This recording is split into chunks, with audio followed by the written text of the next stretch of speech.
Bien, muy buenas tardes. Tengan todos. Yo le rogaría a quienes están allá en la parte de atrás del salón que nos ayuden a tomar sus lugares, ya que el ruido de la plática se oye hasta acá. Me ayudarían muchísimo que pudiéramos acomodarnos para poder dar inicio a este panel: movilidad, infraestructura, retos del nearshoring en México.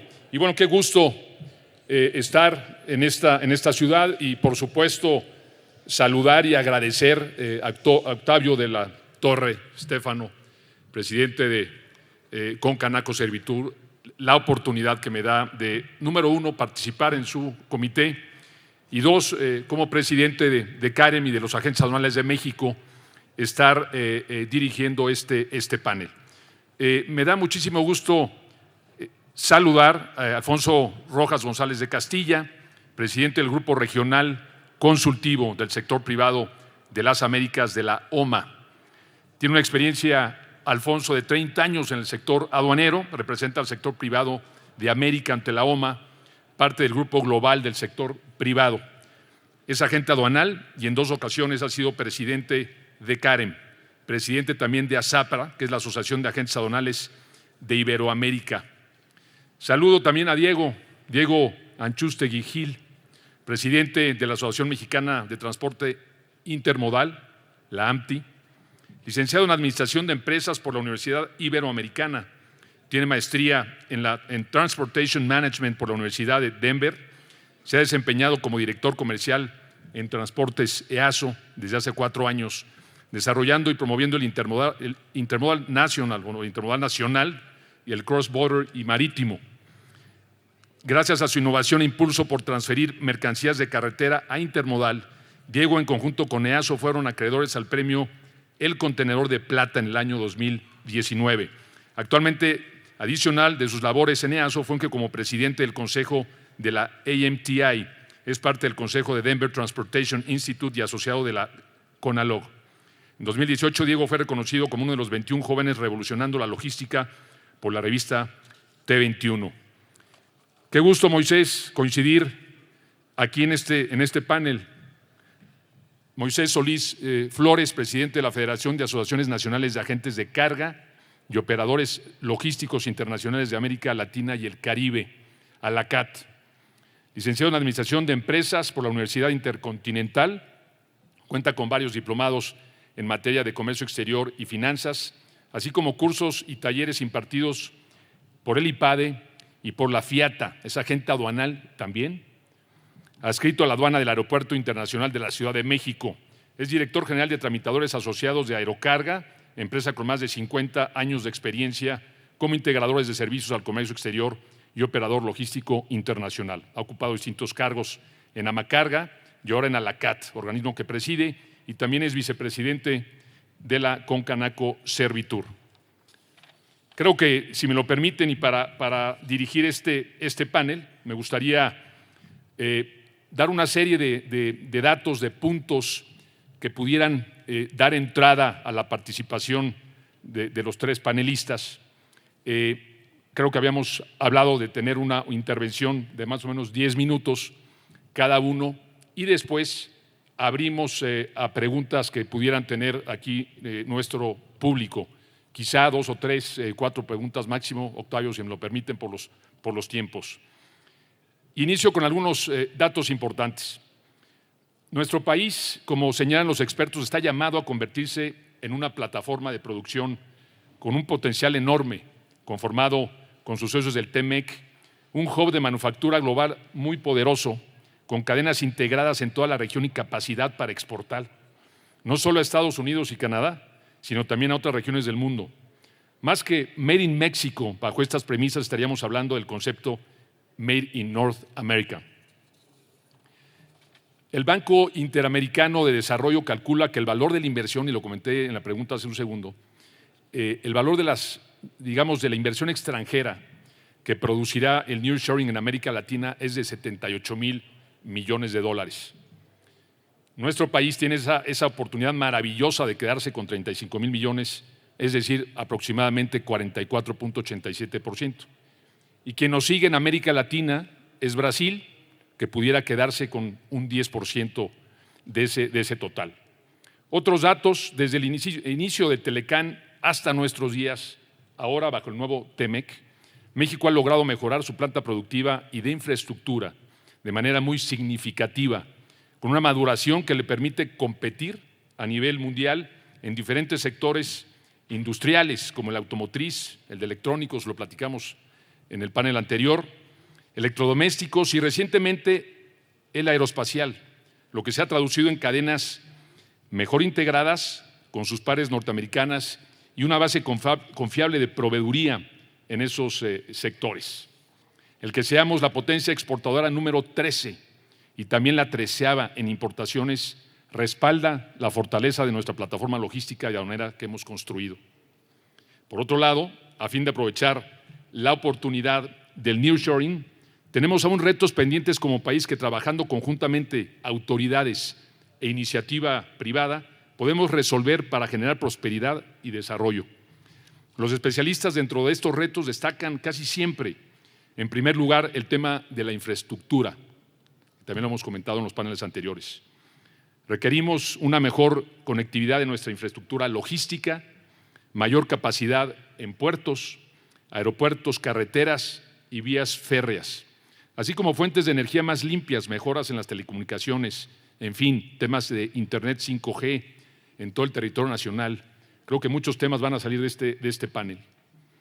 Según el Banco Mundial, en su índice de desempeño logístico 2023, que por cierto acaba de salir, que cubre 139 países, México, a pesar de haber descendido del lugar 51 en 2019 al 66 en 2023, repite la nota en materia de calidad de la infraestructura relacionada con el comercio y el transporte.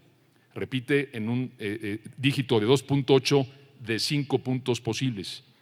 Ese descenso, también hay que decirlo, que del 19 al 23 entra la pandemia y sin duda muchos de los países también tuvieron digamos un rezago en ese sentido. Y el informe indica que los mayores retrasos se producen en puertos marítimos, aeropuertos e instalaciones intermodales, y que las políticas dirigidas a estas instalaciones pueden ayudar a mejorar la confiabilidad incluida en los procesos de despacho y la inversión en infraestructura, la adopción de tecnologías digitales y el incentivo de una logística ambientalmente sostenible. Finalmente, decirles que en la clasificación mundial de competitividad 2023, elaborada por el Instituto para el Desarrollo Gerencial, por sus siglas en inglés IMD, con sede en Suiza, México aparece en el lugar 56 de los 64 países más competitivos del mundo. Pero en esta evaluación aseguran que en materia de infraestructura tenemos el lugar 60 de esos 64 países. Su informe, entre otras cosas, señala que México debe implementar infraestructura logística para aprovechar la relocalización. No obstante, a pesar de estos rankings que acabamos de mencionar, México es hoy la potencia número 13, tanto en exportaciones como en importaciones. Y bueno, con estos datos quisiera de alguna manera detonar temas que sin duda van a tocar Alfonso, Diego y Moisés, y es de manera muy particular qué debemos hacer para mejorar la infraestructura logística del país en términos de carreteras, de puertos, de aeropuertos, de vías ferroviarias, almacenes, centros de distribución, puentes internacionales, aduanas y sistemas de información. ¿Es solo cuestión de inversión por parte del gobierno para construir y operar esta infraestructura o no? ¿Qué tanto aporta la iniciativa privada? Se deben establecer normativas y políticas que fomenten la eficiencia y la seguridad, pero también la sostenibilidad en el transporte y la logística, así como incentivos para la inversión privada en infraestructura.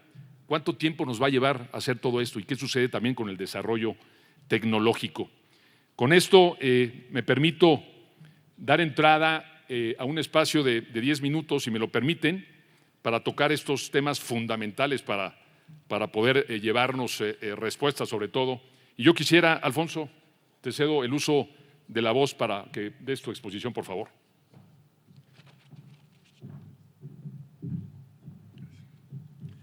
Muchas gracias, Miguel. Miguel pone el tema sobre la mesa, un tema muy importante. Agradezco y felicito a Concanarco Servitur, a su presidente Octavio de la Torre. Agradezco la invitación de venir a platicar en este gran tema que nos ocupa el día de hoy. Y creo que el panel anterior fue muy claro, lo disfruté mucho en el tema. Ahí está el pastel. Y ahorita Miguel hace mención de lo que se viene para México, y se estima de 40,000 millones de dólares de inversión por el nearshoring. Y en el tema de nearshoring, quisiera hablar específicamente, no solo nearshoring, que es la relocalización de las plantas productivas, sino también las expansiones de las empresas, las nuevas empresas, no solo la relocalización, sino todo lo que genera inversión extranjera directa. Y quiero dedicarle unos minutos al tema del offshore. El offshore es hacerlo afuera.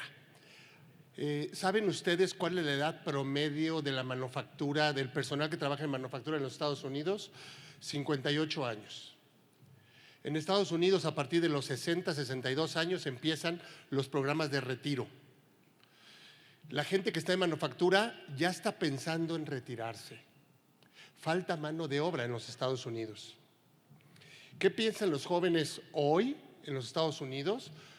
Ellos prefieren pensar y soñar con ser startuperos y generar una empresa que les genere riqueza de manera rápida. Una startup basada en tecnología, y seguramente muchos lo van a conseguir. Pero la gente, estas nuevas generaciones, no están pensando en manufactura en los Estados Unidos. Y ahí es la gran oportunidad que tiene México para poder hacerlo.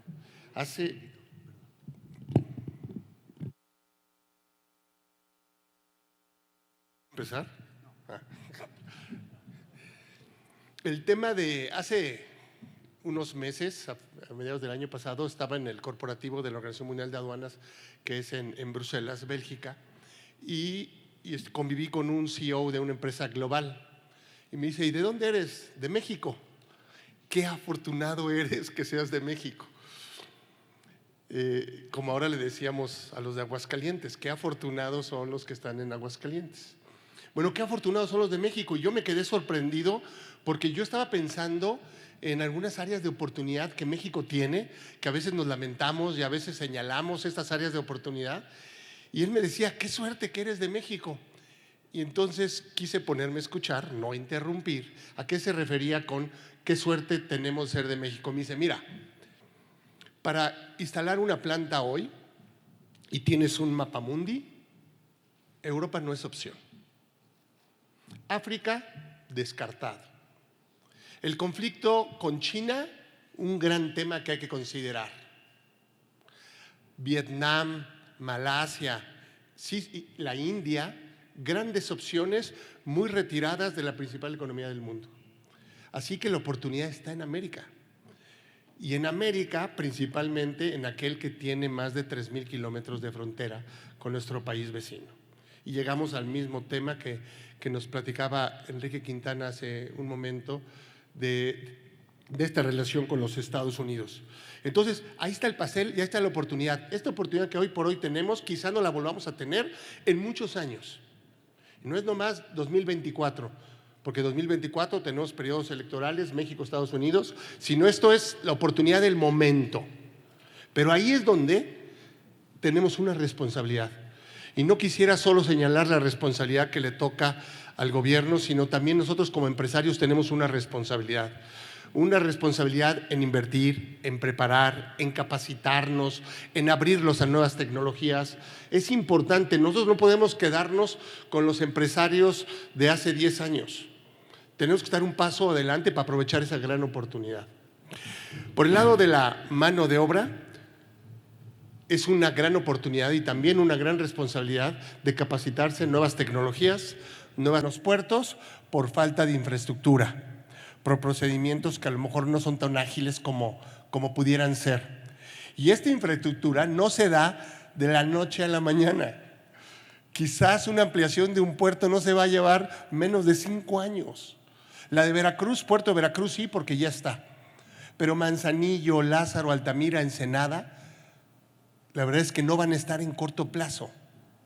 Los cruces fronterizos en la frontera norte con Estados Unidos están saturados. Camiones de 5 horas, ya nos acostumbramos. Ya nos acostumbramos a que un camión haga 5 o más horas de fila. Eso no está bien. Entonces hay una gran oportunidad en infraestructura. Y hay algún procedimiento que hemos planteado en diferentes foros. Si no va a estar la infraestructura en los próximos 5 años, porque no va a estar, y el comercio exterior va a seguir creciendo, ¿qué otra alternativa tenemos? Y como alternativa que hemos propuesto en diferentes foros es tránsitos internacionales. Déjame sacar mis contenedores del puerto, llevármelos a la aduana de Aguascalientes, de San Luis Potosí, Querétaro, Pantaco, Chihuahua, Escobedo, Monterrey, donde están las aduanas subutilizadas. Hay espacios. ¿Y qué imposibilita llevar esos contenedores a estas aduanas interiores? La sobreregulación. Entonces está fácil. O sea, yo la solución la veo a corto plazo. Cambiar la sobreregulación que tienen estos tránsitos y desalojar estos puertos o fronteras para liberar las mercancías y traer a despacho aduanal a estas aduanas interiores. Quizá me quedo aquí, Miguel, para no excederme, y continuamos. Gracias.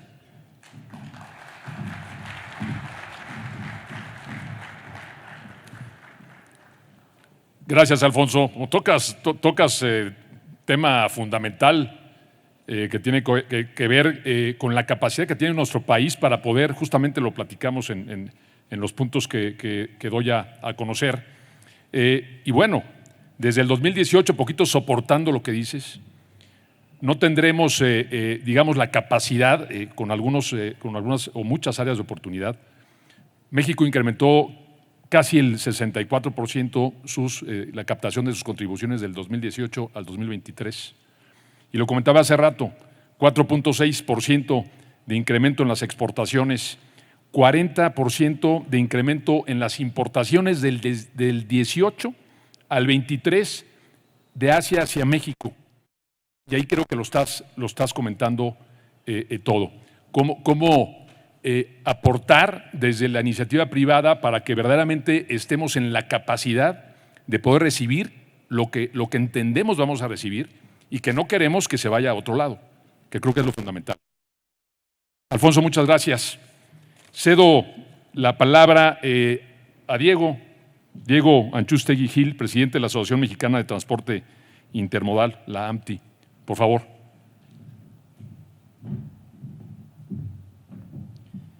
Bueno, muchísimas gracias, Miguel. La verdad es que todo lo que han tocado, Alfonso, es un poco lo que voy a platicar, un poco de este tema de capacidad y cuáles son los retos logísticos y de transporte que tenemos para realmente cumplir con este sueño, ¿no? Entonces, totalmente de acuerdo contigo. Tenemos el pastel.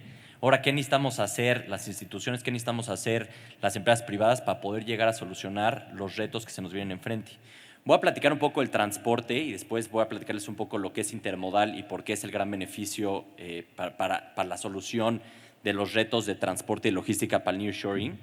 Pero bueno, la AMTI es la Asociación Mexicana de Transporte Intermodal, llevamos 25 años. El intermodal, al final del día, es cuando se utiliza el transporte utilizando 2 o más métodos de transporte para mover la mercancía, ¿no?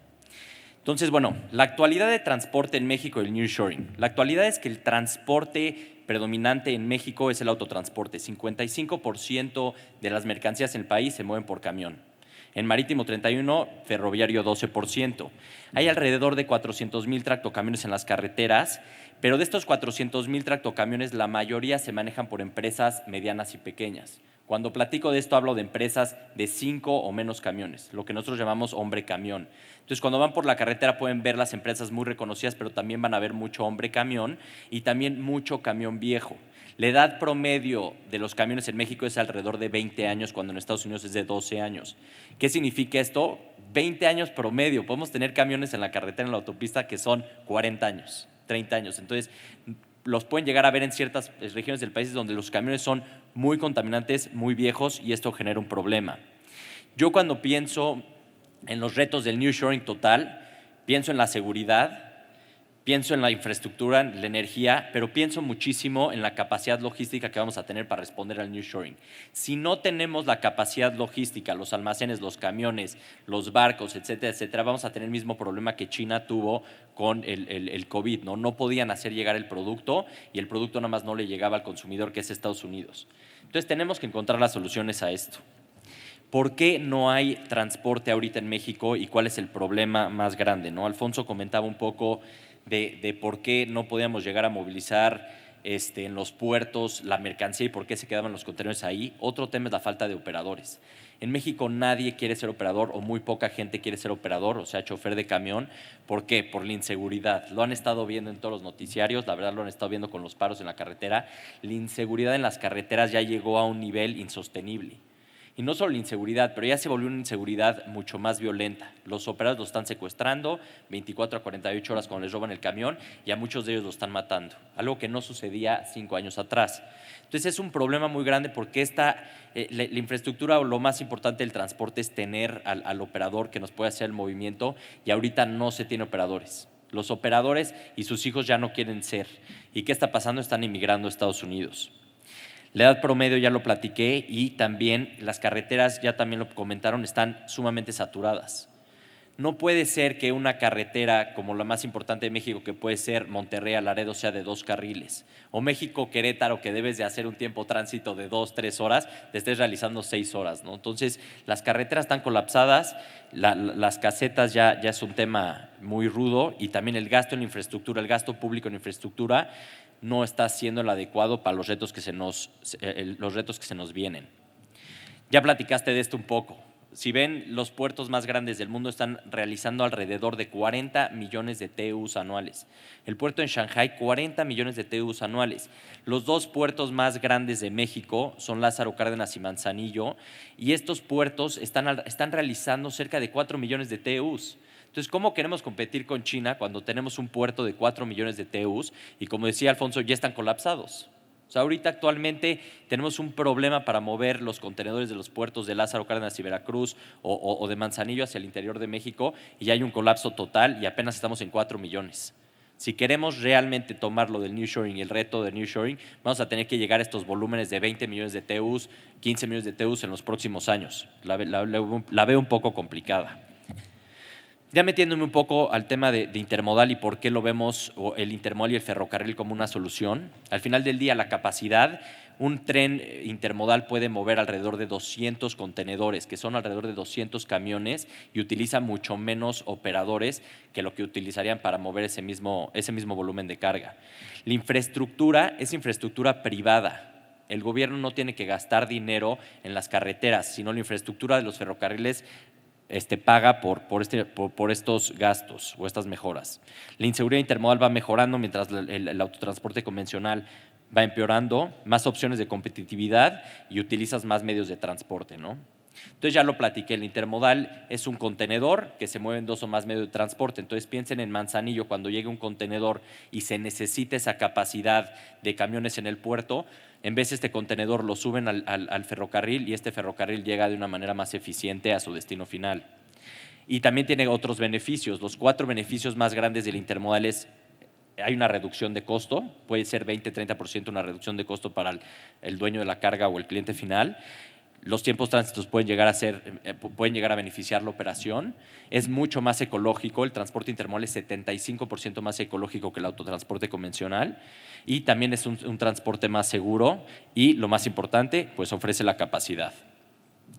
Ya terminando, las rutas intermodales podemos ver que están en todos lados de la República. Tenemos rutas intermodales donde pueden llegar del centro al sureste, donde pueden llegar al Interpacífico, Tijuana-Mexicali, donde podemos llegar a Chihuahua, donde podemos llegar a Monterrey. Pero lo más importante aquí es la conectividad con Estados Unidos. Nosotros podemos enviar un contenedor por ferrocarril desde el interior de México hasta Canadá, cruzando sin parar por la frontera y sin tener problemas.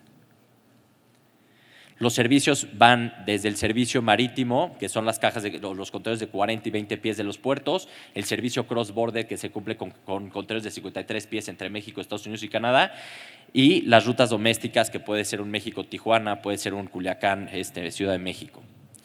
Y los números respaldan mucho de lo que comentamos, ¿no? Es la solución y se está mostrando en los números. La falta de capacidad no nos va a dar el suficiente poder para dar la solución al nearshoring. Entonces necesitamos el intermodal y se ve claramente el crecimiento, con un crecimiento del 1% en cross-border, 36% en doméstico y 11% en el marítimo, perdón.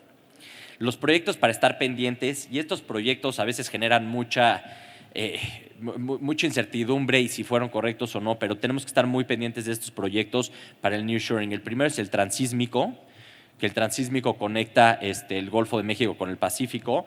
Es un proyecto que ya está siendo una realidad. Hay muchas dudas sobre la continuidad del proyecto, pero realmente tenemos que ponerle atención para ver cómo va a funcionar y cómo va a solucionar algunos de los temas de los puertos. También tenemos que estar pendiente con la compra del ferrocarril canadiense al ferrocarril mexicano o el ferrocarril estadounidense KC, que se volvió CPKC. La compra fue de alrededor de 30 veces EBITDA. Entonces, si ponen eso en perspectiva, los canadienses saben que están comprando. Los canadienses saben que están comprando un ferrocarril que conecta Canadá, México y Estados Unidos. Entonces, saben que comprándolo aún, aunque fue un precio muy caro, saben que hay una oportunidad grandísima y saben que el nearshoring se va a hacer realidad. Y el último es el Tren Maya, ¿no? Que el Tren Maya también nos va a dar una apertura al tema de carga. El Tren Maya no solo va a realizar temas de pasajeros, sino ya estamos hablando con el gobierno para ver cómo podemos conectar todo el sureste con el centro y norte del país a través de trenes. Muchas gracias.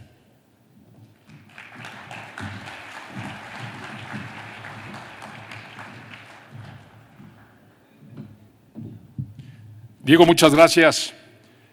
Tocas también, igual que Alfonso, temas muy puntuales y que creo que nos llevan a fortalecer las ideas, por un lado, que tiene y que dio Alfonso Rojas, considerando que tenemos puertos que bueno, comparados con otros del mundo, están prácticamente a tope o saturados. Bueno, por un lado, Alfonso propone, y creo que es un tema que debemos ver como iniciativa privada, ya se me fue Octavio, pero creo que es un tema que podemos sumarnos todos y desde la iniciativa privada ver cómo podemos fomentar, y algo también de nuestra gobernadora, la implementación, o no la implementación, porque ya Alfonso ya es un tema que está documentado en la ley, simplemente es fomentar el uso de los tránsitos, como comenta Alfonso, desahogar esos puertos y que podamos potencializar las aduanas interiores. Pero por otro lado, Diego comenta el uso del intermodal, que es maravilloso, y estos proyectos icónicos del gobierno de la República, como el transísmico y el Tren Maya, que sin duda hay que aprovecharlos para poder tener esa capacidad de mover la carga. Diego, muchísimas gracias por tu participación.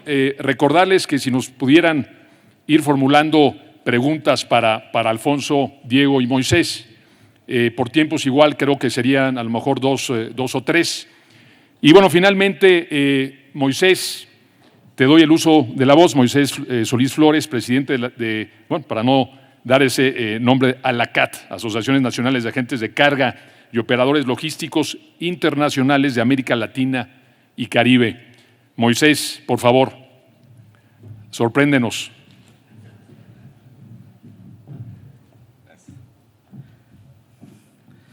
Bueno, sorprendido estoy de todas las tan buenas ponencias que hemos tenido desde ayer y hoy.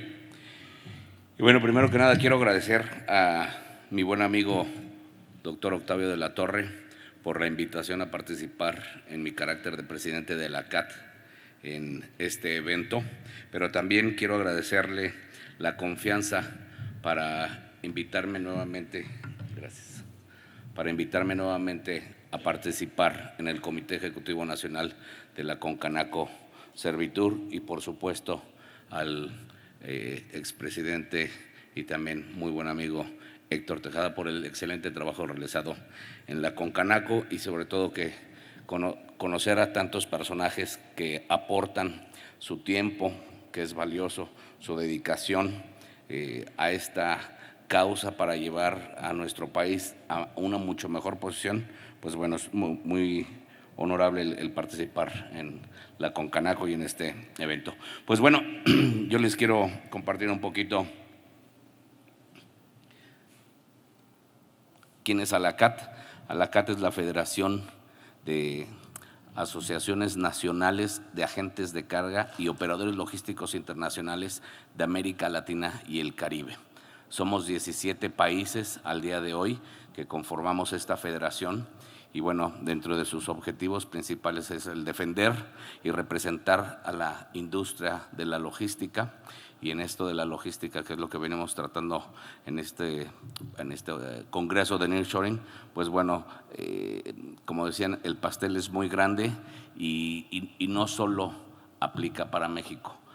Sí hay que cuidar las bondades que tiene nuestro país, sobre todo con la cercanía a Norteamérica, pero bueno, ahorita podré platicarles un poquito más de cómo ha impactado el nearshoring en Latinoamérica. Y también, bueno, soy delegado de la Asociación Mexicana de Agentes de Carga, que es miembro de nuestra federación y nos acompaña el día de hoy con la presencia de su presidente Juan Pablo Pacheco. Así que bueno, también agradezco el apoyo que mi propia asociación me ha dado durante muchos años para poderlos representar en este tipo de foros. Ya se fue. Pues bueno, el nearshoring en Latinoamérica es un concepto nuevo o un modelo económico en escala. La realidad es que, como ya lo mencionaron, esto no es nada nuevo, ha venido transformándose en distintas formas, en distintos nombres, en distintas modalidades, y hoy, derivado del problema o el conflicto entre Estados Unidos y China, pues bueno, muchos países se han visto favorecidos por este nuevo concepto o modelo económico del nearshoring. Y bueno, aquí hay que tomar en cuenta que justo lo que mencionaba, no solo a México le viene a beneficiar este conflicto. Tenemos el BRICS, que es el grupo de países que se juntaron, entre ellos Brasil, China, la India, los árabes, etcétera, justamente para generar un bloque económico de donde puedan ellos también obtener un beneficio en materias primas, en la importación, exportación, intercambio de materias para poder generar un comercio, sobre todo en el Medio Oriente y en Asia, pero beneficiarse de otros mercados. Y aquí es muy importante considerar que Latinoamérica ahorita junto con África son dos continentes. Bueno, el continente africano y la región latinoamericana están en el ojo del huracán, le están poniendo mucha atención estos países, tanto asiáticos como la India y los Emiratos Árabes, los Emiratos Árabes, Saudi Arabia. Gracias. Espérenme porque no veo cuál botón picar. Ok. Bueno, como decía, esta parte del nearshoring está beneficiando a muchos. En nuestra región, podría decir que hay dos países muy beneficiados, y hablo de la región latinoamericana, tanto México como Brasil. Son dos potencias que van luchando. Sigue de todas maneras Brasil muy a la alza en temas de inversión versus lo que está recibiendo México, pero ahorita es justo cuando se debe de aprovechar todas estas bondades que tiene nuestro país y la cercanía con América del Norte, ¿no? Algunos de los factores que debemos de tomar en cuenta para que América Latina se vuelva un destino atractivo para la ubicación de empresas es la proximidad geográfica. En el caso de México tenemos a Estados Unidos y Canadá, pero también tenemos a Centroamérica, que la tenemos prácticamente abajo de nosotros, y bueno, tenemos el resto de Latinoamérica. Y aquí hay algo curioso: en los múltiples viajes a los que voy a visitar a nuestras asociaciones, detectamos que así como nosotros vemos hacia arriba la conveniencia de tener una buena relación con Norteamérica o con Estados Unidos y Canadá, porque también somos Norteamérica, los centroamericanos y los sudamericanos ven a México como ese país de oportunidad, muy independientemente al beneficio que pueden obtener de sus negociaciones comerciales con Estados Unidos. A México lo ven como el gran país de oportunidades para nuestra región. Así que bueno, también hay que aprovechar otra región que tenemos cercana y a la que debemos de sacarle provecho, ¿no? Otro factor son los costos competitivos. Ya varios de los ponentes han hablado mucho de los temas, del tema de los costos competitivos, y justo la infraestructura es un gran problema, ¿no? Ya lo comentó Alfonso, con los costos en los puertos, pero también tenemos problemas en las aduanas aeroportuarias por los retrasos, por si hay mercancías detenidas para inspección. Y a pesar de que en algún momento tuvimos aduanas muy eficientes, hablando en términos de sistemas, la parte de proceso manual todavía la tenemos o volvió a ser lenta, y nos genera muchos conflictos. Eso hace que las mercancías se retrasen en su proceso de despacho, permanezcan dentro de las aduanas y tengamos sobrecostos. Y al final del día el importador siempre va a buscar, o el exportador va a buscar un culpable, ¿no? Y normalmente nos toca o a los agentes aduanales o nos toca a los agentes de carga, ¿verdad? Y siempre andamos buscando quién es el culpable, ¿no? Y la realidad es que aquí lo más importante es generar una unión para poder comunicarnos mejor y en conjunto mejorar estos procesos. Otro factor son los incentivos, el talento y la educación, del cual ya también se ha hablado bastante. Invertir, no gastar, invertir en capacitación, educación para los colaboradores de nuestras empresas, también para el gobierno es súper importante para podernos profesionalizar y sobre todo para buscar ser competitivos y generar el concepto de calidad en la mente de todos, ¿no? Y bueno, los incentivos gubernamentales es otro factor muy importante para que las grandes empresas o las medianas empresas o el que quiera invertir en cualquiera de los países de nuestra región pues tenga ese beneficio, ese incentivo y sobre todo, más allá de los incentivos, la seguridad jurídica, ¿no? Creo que ese es un problema en Latinoamérica algo delicado, con varios de nuestros problemas, algunos de los problemas que enfrentan, porque la inseguridad y la falta de seguridad jurídica para invertir es lo que a veces no deja que las empresas inviertan y genere un rezago o retraso en las inversiones de nuestros países. Bueno, un poco de los antecedentes, ya vimos cómo esta parte del nearshoring ha beneficiado la inversión en Tesla en México. Microsoft amplió oficinas en Costa Rica, Whirlpool movió sus operaciones argentinas y Fetch Package distribuyó en 3 países el 10% de su equipo de ingeniería entre Brasil, Perú y Argentina. Y así podemos tomar muchos modelos de empresas que han movido sus corporativos o sus operaciones a otros países.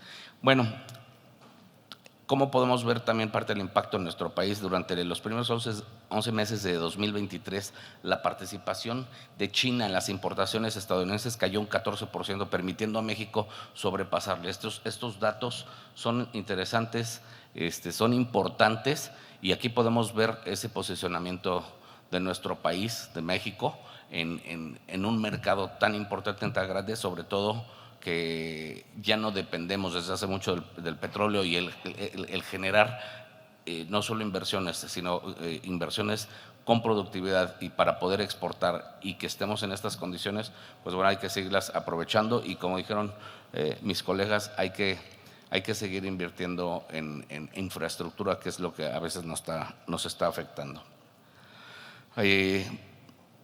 Este es un dato solamente en lo que es carga aérea. Recién llego de un foro de Brasil en la Intermodal y de Tiaca, donde vemos que México, Brasil y Colombia manejan el 60% del tráfico de carga regional. Este es un dato muy interesante, sobre todo viniendo de un periodo en donde la pandemia complicó todas las operaciones tráfico internacional, así que bueno, ha incrementado este tráfico en lo aéreo, y bueno, también tenemos muchas estadísticas en terrestre más, pero es mucha información la que manejamos, pero bueno, es un poco para que podamos ver qué es lo que se está moviendo en nuestra región. Y bueno, no dejemos al lado algo muy importante, que es el e-commerce, ¿no? En América Latina, creo que lo pudimos notar durante la pandemia, cómo creció el e-commerce, cómo se transformó, y sobre todo cómo la palabra logística llegó a la mente de todos los consumidores al estar en casa, encerrados. Conocieron un poquito más de la logística y su significado al empezar a reclamar por qué no llegaban sus mercancías, ¿no? Entonces, bueno, el e-commerce ha tomado un papel muy relevante, muy importante, y sobre todo de volúmenes, ¿no? Y vemos que aquí los dos grandes son México y Brasil. Bueno, ¿qué deberían de hacer los países de América Latina para verse favorecidos por el nearshoring? Como lo han venido comentando ya varios de los panelistas, es aliviar las restricciones que enfrentan las empresas para invertir. Y un dato, por comentarlo, durante mi visita en Brasil, que estuve con un representante del gobierno del área de economía, nos mencionó que Brasil va a invertir 60,000 millones, bueno, el gobierno de Brasil va a invertir 60,000 millones de dólares en infraestructura, modernización, tanto carretera, en tecnología, en industria, para poder generar un mejor estado de comercio para su país. Y otro es que metieron una propuesta de regulación o desregulación para el tema de trámites impositivos, ya que en Brasil es bien complejo el tema de las importaciones, las exportaciones y además el pago de los impuestos. Así que bueno, si esto es aprobado, pues Brasil va a crecer mucho más de lo que viene creciendo, ¿no?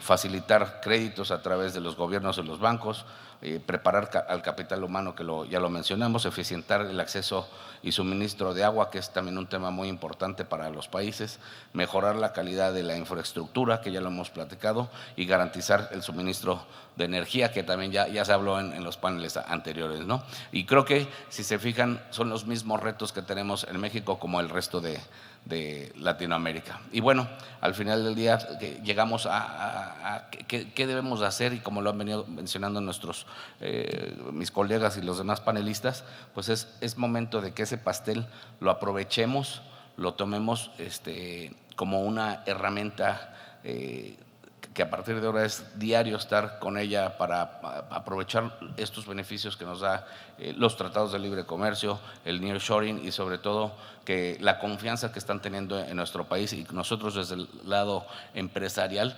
fomentemos también esta atracción, ¿no? Creo que somos los primeros, y sobre todo de entidades como Concanaco, como CAREM, como las demás asociaciones, Amacarga y todas las entidades privadas que nos dedicamos al comercio, pues fomentemos que se genere confianza, se genere mejores prácticas, etcétera, ¿no?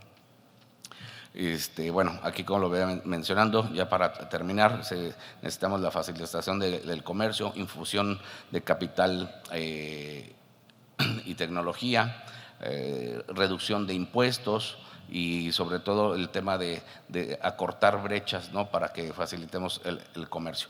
Un poco la perspectiva de lo que es lo que le está pasando a México, le pasa igual a la región latinoamericana, y sí, se viven los mismos temas, ¿no? Falta de inversión por parte de los gobiernos en desarrollo de infraestructura, en los puertos, en los aeropuertos, procesos aduaneros lentos, complejos, y bueno, de alguna manera México sigue teniendo parte del liderazgo junto con Brasil en este desarrollo, pero bueno, hay mucho que hacer, mucho que trabajar en conjunto, y bueno, eso es un poco lo que quería compartir con ustedes desde mi presentación de ALACAP. Gracias.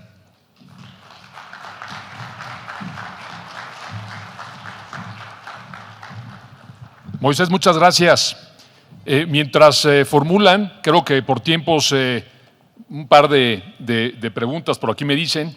Agradecerle a Moisés, creo que temas también muy puntuales. ¿Dónde estamos parados con relación a China? Ya lo comentamos anteriormente. México le arrebata a China la primera posición con Estados Unidos, el tema de comercio exterior, nuestro país en dónde está parado. Hemos hablado también que el 83%, para darle esa dimensión, el 83% del Producto Interno Bruto pasa por las aduanas, el 65% del IVA se recauda a través de las aduanas y es 1/3 de los ingresos tributarios de nuestro país. De ese tamaño es el comercio exterior. Y bueno, creo que en un resumen, muy buenas ideas. A lo mejor me faltaría, Alfonso y Diego, ¿por qué no explorar esta agenda maravillosa que se ha creado a través de esta comisión de facilitación aduanera, en donde el CCE participa a través del CEO Dialogue? Y han salido algunas ideas muy buenas que igual pudiéramos como iniciativa privada empujar, ¿no? Hablábamos de los corredores seguros, que eventualmente es un esfuerzo muy, muy grande también de nuestro gobierno para que las empresas que exportan tengan rutas donde puedan transitar de manera muy, muy segura. Pero eso va de la mano con temas de innovación. Ya lo platicaste, el tema de los tránsitos que existe, pero también potencializar la inspección conjunta que hacemos con el gobierno de Estados Unidos, aumentar el número de empresas que estén certificadas en OEA para que pudiéramos facilitar las operaciones. En fin, creo que hay un sinnúmero de ideas que podemos innovar como buenos mexicanos. Con esto agradecerles a los panelistas y si les parece bien un par de preguntas que les quieran hacer, si me ayudan por favor. Bueno, aquí una manita y por acá otra, a lo mejor con eso ya no veo más. Bueno, sí, 3 y nos vamos, como dicen. Adelante, por favor.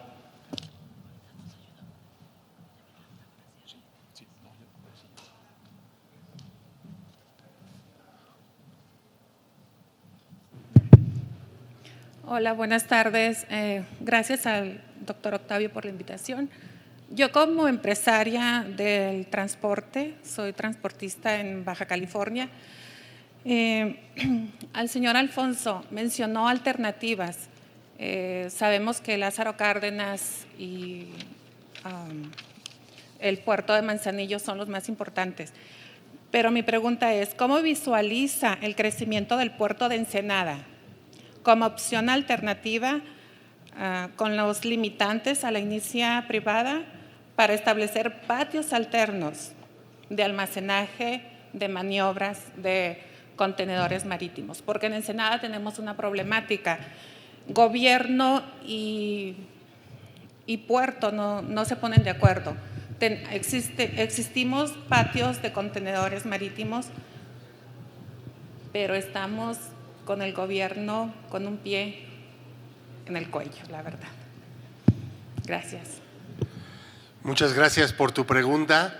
Mira, no hay una sola acción que sea la solución de todo. Va a haber una serie de medidas que nos puede traer la mejor solución. En los puertos, aligerar la carga, ya sea con transporte multimodal o transporte carretero, aduanas interiores, puede ser una solución, pero no lo es todo.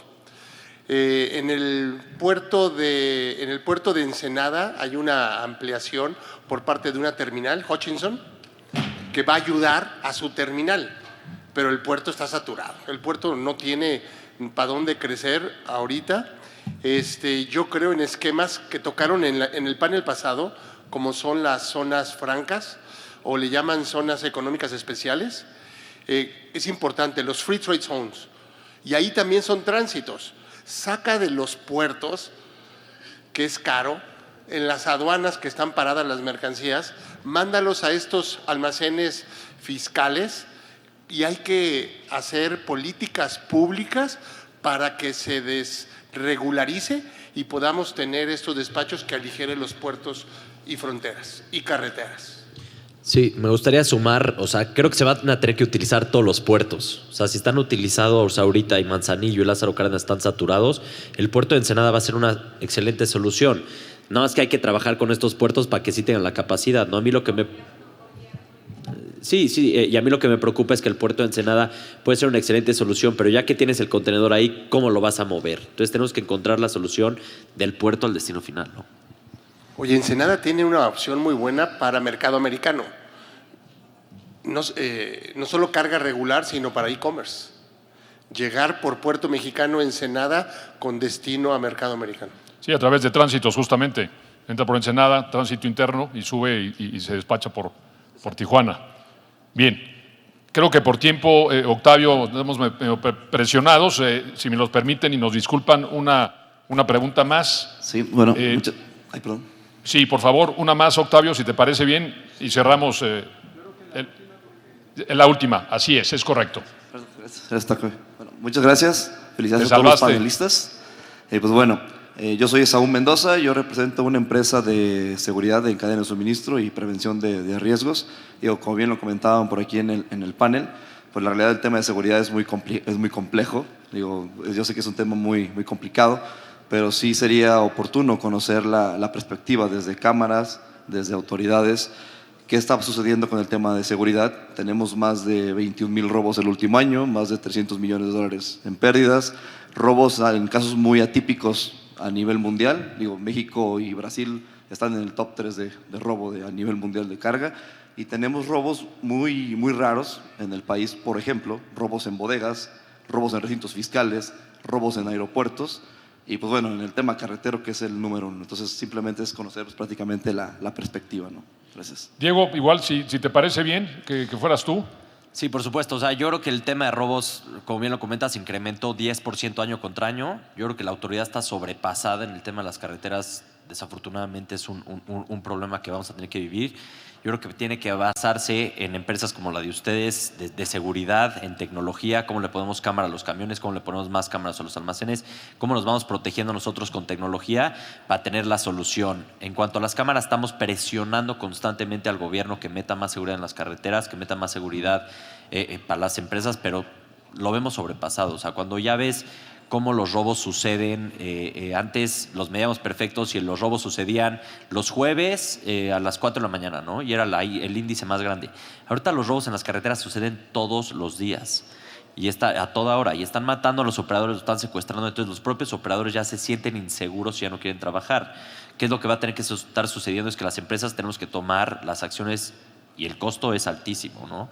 Platicamos con una empresa, un retailer muy grande aquí en México, que comentaba: ya de mi transporte, el 10% de mi gasto de transporte se va a la seguridad. Entonces, en custodios, en cámaras y todo eso, pues ya se volvió un costo logístico que estamos, todas las empresas en la logística, trasladando al cliente, ¿no? Al consumidor final. Bien, Diego, gracias.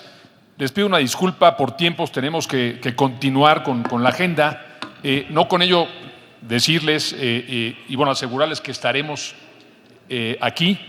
Tenemos aquí expertos, a Alfonso, a Diego y a Moisés. Sin duda podemos seguir platicando en las siguientes horas. Alfonso, Diego y Moisés, muchas gracias por su aportación. Les agradezco muchísimo que nos escuchen y bueno, procedemos, por favor. Octavio, adelante.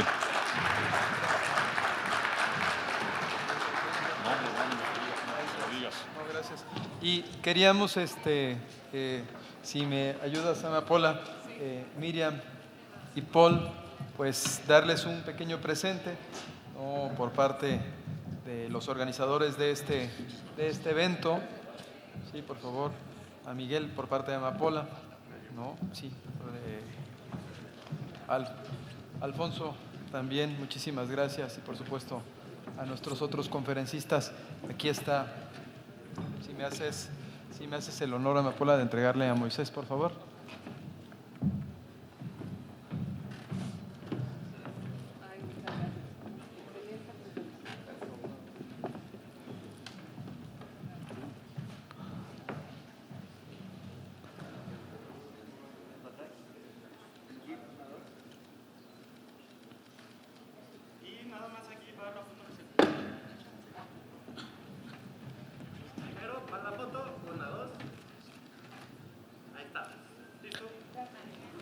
Agradecemos a nuestro moderador Miguel Cosnedvit, así junto a los panelistas Alfonso Rojas González, al licenciado Diego Anchustegui Gil y al licenciado Moisés Solís con esta plática de movilidad e infraestructura, retos del nearshoring en México.